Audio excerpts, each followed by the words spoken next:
l'argent qu'il peut transférer, il n'y a aucune garantie qu'il en a que là pour arrêter ou bien pour effacer sur photo ou bien sur vidéo.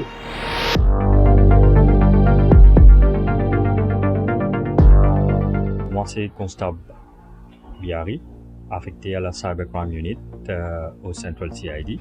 Sextorsion, c'est quoi? C'est un hacker. Un hacker là, bien au début, les bizarres fait en sorte que les gagnent une photo ou bien une vidéo compromettant de ce proie, ce victime, en effrayant la personne qui est capable arrive à soutirer de l'argent.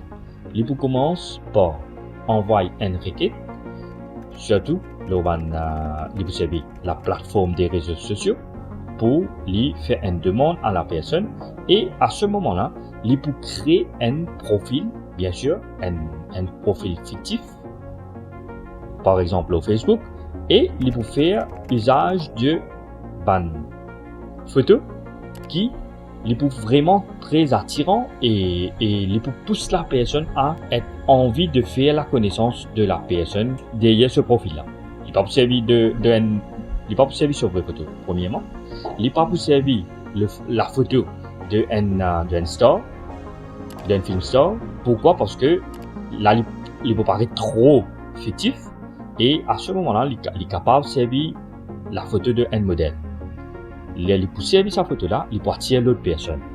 Quand il peut attirer l'autre personne, c'est que il peut commencer à engager une conversation, il peut mettre la personne à l'aise, il peut faire en sorte qu'il gagne la confiance de la personne. Au début, ça va être des mots doux, il peut donner à la personne l'attention. Quand il finit de gagner la confiance de la personne, là, il peut arriver à un stage quand il peut besoin gagner une photo ou bien même une vidéo compromettant contre la personne, c'est-à-dire une photo à moitié nue ou bien complètement nue ou bien une vidéo. Comment il finit de gagner cela, c'est là que il commence à faire la personne peur.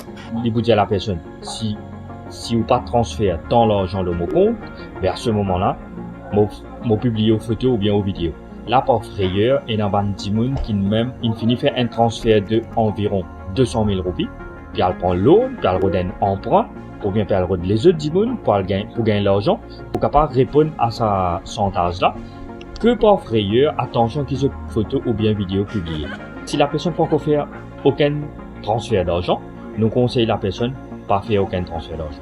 Si la personne il finit faire une somme et après il peut venir vers la police, là nous conseillons la personne arrêter. L'argent qu'il peut transférer, il n'y a aucune garantie qu'il en a que là pour arrêter ou bien pour effacer sur photo ou bien sur vidéo.